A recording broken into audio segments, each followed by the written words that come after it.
wabarakatuh. Saya Khairul Umam. Saya Muhammad Ilham Ihsanuddin. Saya Gali Haji Pambudi. Kami dari kelompok 8 akan mempresentasikan tugas kami yang berjudul Program Searching Tipe BFS dan DVS Rute Pulau Jawa dengan Python. Tugas ini dibuat sebagai ujian akhir semester mata kuliah kecerdasan buatan. Oke, langsung saja ke pembahasan pertama, yaitu mengenai apa itu DFS dan BFS serta bagaimana cara kerja dari searching tipe BFS dan DFS tersebut. Oke, yang pertama-tama akan dijelaskan mengenai BFS. Apa itu BFS? BFS kepanjangan dari Breadth First Search atau disebut juga dengan algoritma pencarian melebar.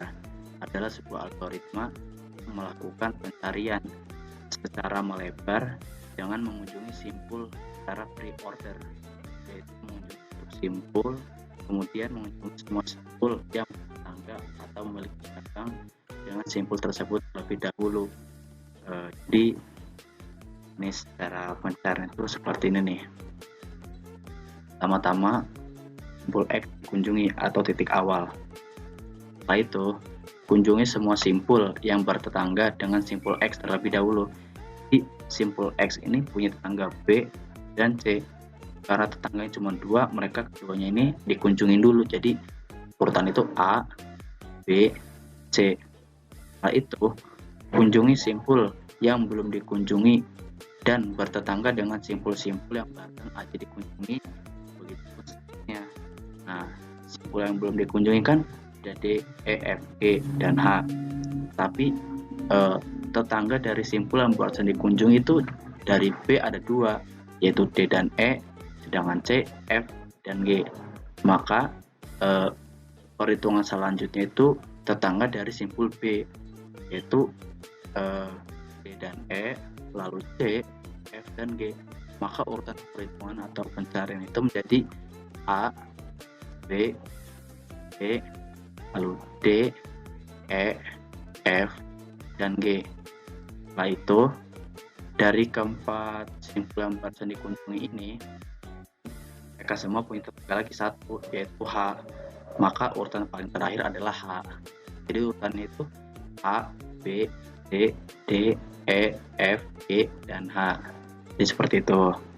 Selanjutnya itu DFS atau singkatan dari Deep First Search.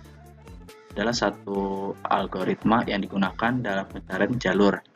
Algoritma ini hampir mirip dengan algoritma BFS. Namun kalau di BFS itu perhitungan kan terurut dari atas sampai bawah. Sedangkan kalau di DFS itu terbalik dari titik akhir ke atas seperti itu. Dari di BFS itu kayak begini nih. Pertama simpul X dikunjungi, nih titik awal. Selanjutnya itu kunjungi simpul Y yang bertetangga dengan simpul X. Anggaplah salah satu aja dulu nih, B. Nah, maka dari itu ulangi DFS dari simpul Y. Nah, dia si titik B ini akan melakukan pencarian lagi ke bawah, yaitu D. Si D ini akan melakukan pencarian lagi ke bawah, yaitu H. Nah, setelah sampai pada titik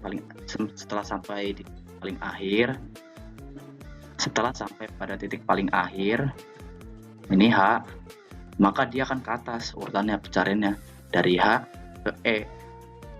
Nah, B sudah dikunjungi, maka cari lagi yang terhubung dengan simpul H, yaitu F. Nah, DF ini dia terhubung lagi ke simpul C. Di urutannya A, B, D, H, E, lalu F, dan C. Karena simpul A telah dikunjungi, maka kembali lagi ke titik maksudnya dia akan mencari simpul yang bertetangga dengan C, yaitu G. Nah, maka urutan dari pencarian DFS itu menjadi A, B, D, H, E, F, C, dan D, G. Nah, seperti ini. Oke, sudah dapat terlihat perbedaan dari BFS dan DFS itu kayak gimana. Intinya kalau di BFS dia urutan pencarian itu dari atas ke bawah, sedangkan kalau di DFS meskipun awalnya dia dari atas ke bawah, tapi dia akan kebalik dari bawah ke atas untuk mencari simpul-simpul yang belum dikunjunginya, seperti itu. Oke, selanjutnya akan dijelaskan mengenai database oleh M. Ilham Ihsanuddin. Jadi di sini saya akan menjelaskan mengenai titik rute Pulau Jawa di listing kode ini. Nah, untuk database itu sendiri apa sih? Database itu adalah kumpulan data yang terorganisir agar dapat menyimpan data dalam bentuk yang efisien dan dapat juga memudahkan pembacaan data sehingga kinerja algoritma dapat digunakan lebih efisien lagi. Nah, untuk algoritma BFF dan DFS ini memerlukan sebuah graf. Graf itu seperti ini. Nah, graf itu merupakan sebuah struktur diskrit yang merupakan sebuah representasi dari sebuah objek dan keterhubungan objek tersebut. Nah, jadi objek-objek ini dinamakan sebagai simpul dan antar simpul ini dihubungkan oleh sebuah garis.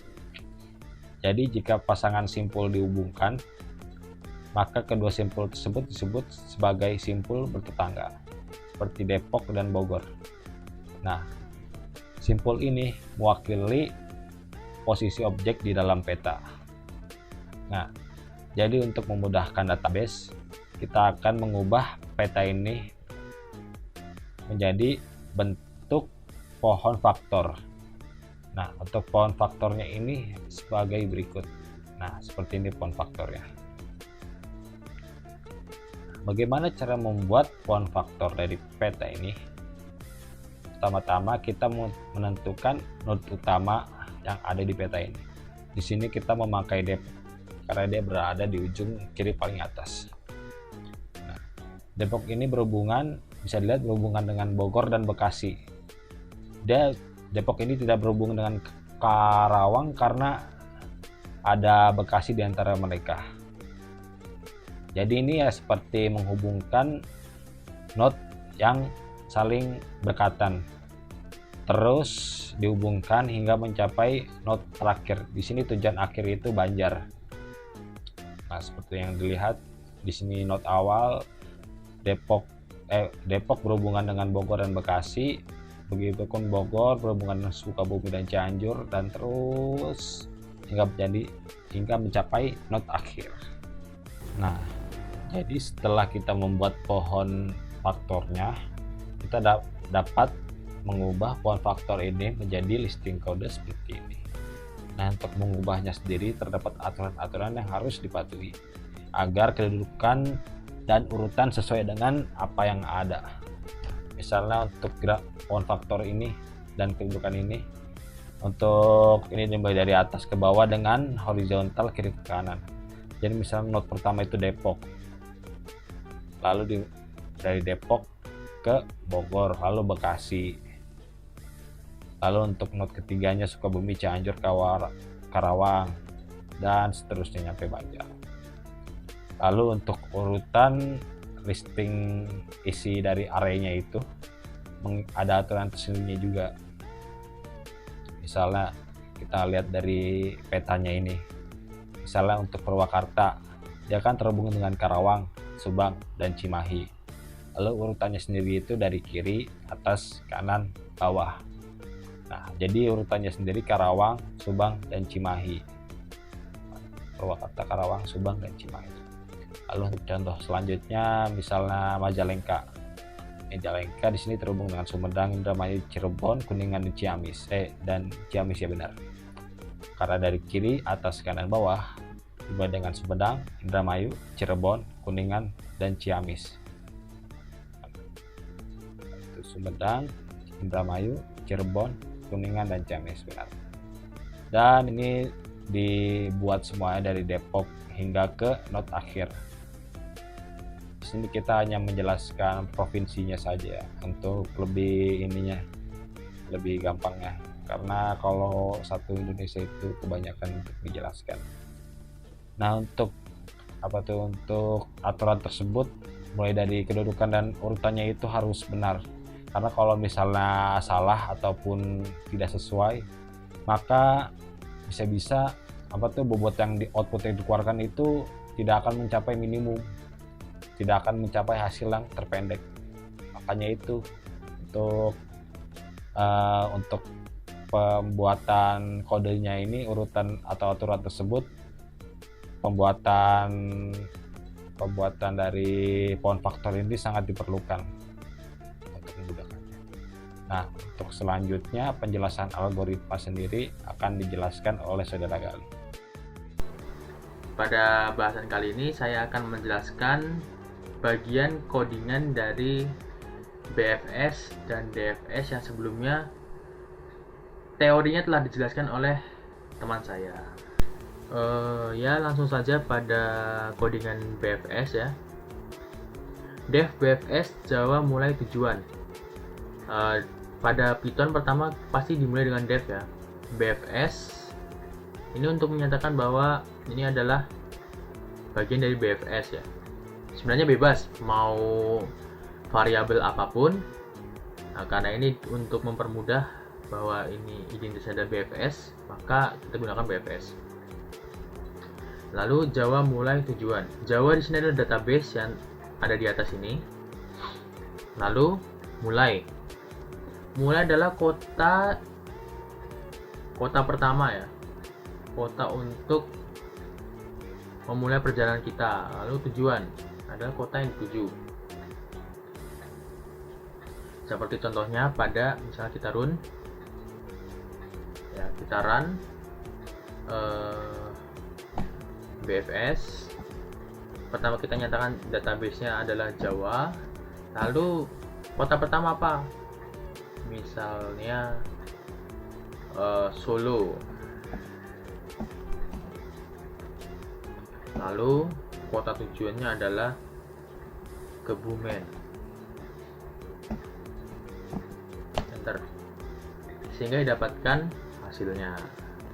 Ya, seperti itu.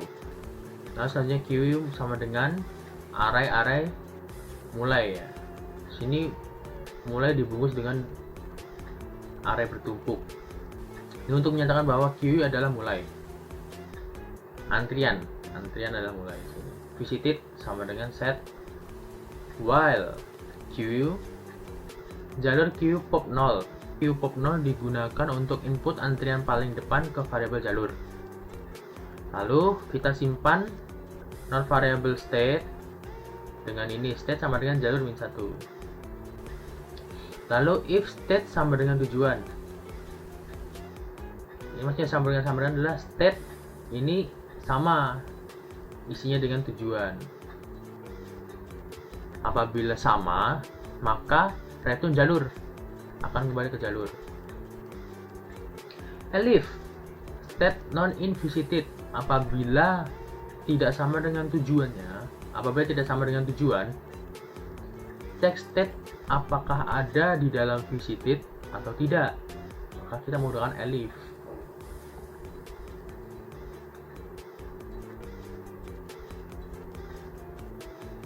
Lalu selanjutnya for cabang in java.getState, array kosong tutup kurung. Ini maksudnya adalah jika state tidak ada di visited, maka cek cabang. Lalu jalur baru sama dengan list jalur. Ini jalur baru adalah variabel baru ya. Ini fungsinya untuk memasukkan isi variabel jalur ke variabel jalur baru. Ini dibuat baru. Jalur baru sama jalur beda, list jalur. Lalu jalur baru append cabang. Ini digunakan untuk mengupdate isi jalur baru dengan cabang.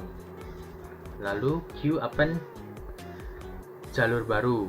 Ini digunakan untuk update queue dengan jalur baru. Lalu ada visited add state, isi sama dengan len queue. visited ini digunakan untuk menandai state yang telah dikunjungi menjadi visited. Apabila telah dikunjungi maka akan ditandai di sini, maka digunakan ini. Lalu isi sama dengan len queue. Ini digunakan untuk mengecek isi antrian. Apabila isi antrian ada isinya atau isi sama dengan 1, atau misalnya ada anggota lain, maka akan ditampilkan seperti ini. Apabila isinya kosong atau 0 atau tidak ada, maka akan di print tidak ditemukan. Contoh BFS Jawa Lampung Serang. Ya, di sini kan Lampung kan tidak ada di Pulau Jawa ya, dan juga tidak ada di database kami. Apakah benar akan di print string yang isinya tidak ditemukan? Coba kita enter.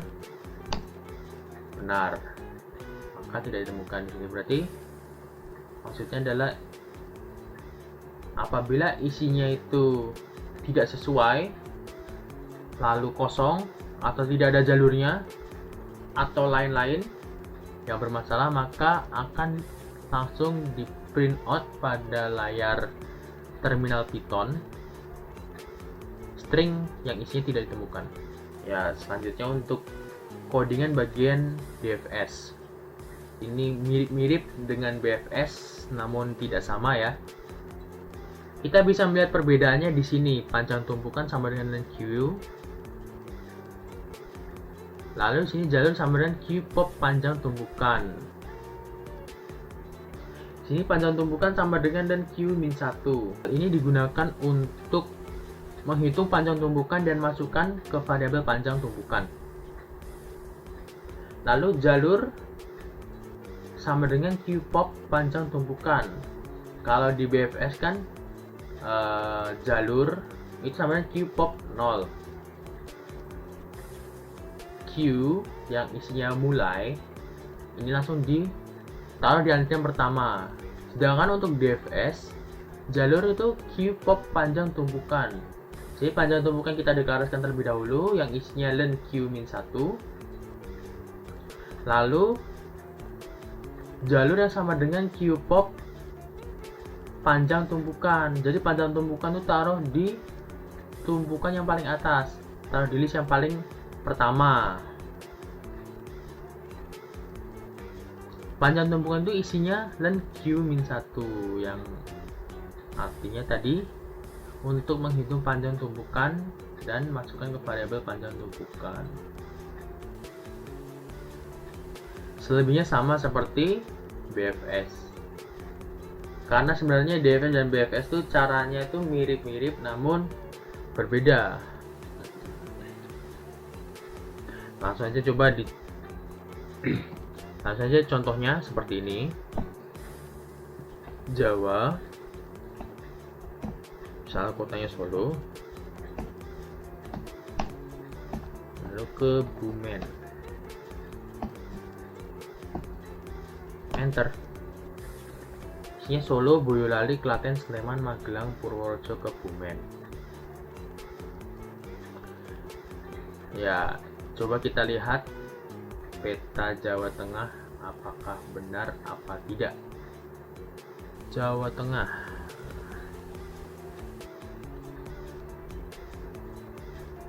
Ya, bisa kita lihat ya.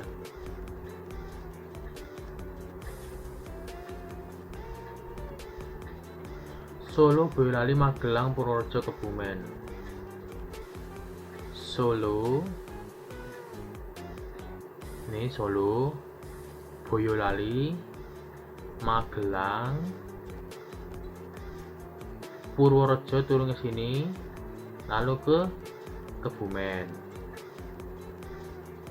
Bener ya, sini ya. Arahnya seperti ini. efisien. Sedangkan apabila kita gunakan DFS, Solo, Boyolali, Klaten, Sleman, Magelang, Purworejo, Kebumen.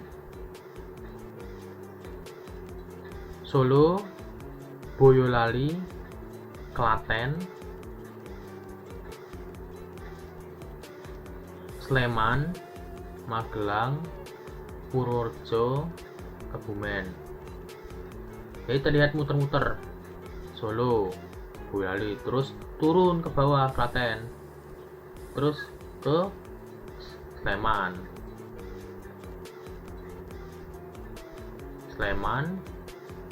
Magelang, Purworejo, Kebumen. Jadi bisa kita lihat untuk penggunaan BFS itu lebih efisien ya ketimbang menggunakan DFS pada peta, pada rute Jawa,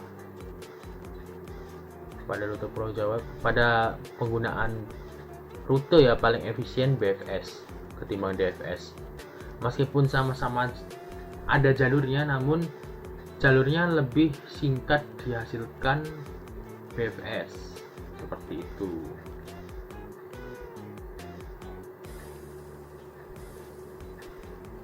Ya, inilah akhirnya. Itu saja dari saya. Saya sebagai pembicara terakhir dari kelompok 8 pamit undur diri. Lalu saya mewakilkan kelompok saya untuk mohon maaf apabila ada salah kata yang keluar dari mulut kami, dan kami juga mohon maaf apabila program kami masih jauh dari kata sempurna ya, karena masih banyak bug di bagian database. Apabila teman-teman ingin menggunakan program kami, harap untuk dicek kembali databasenya.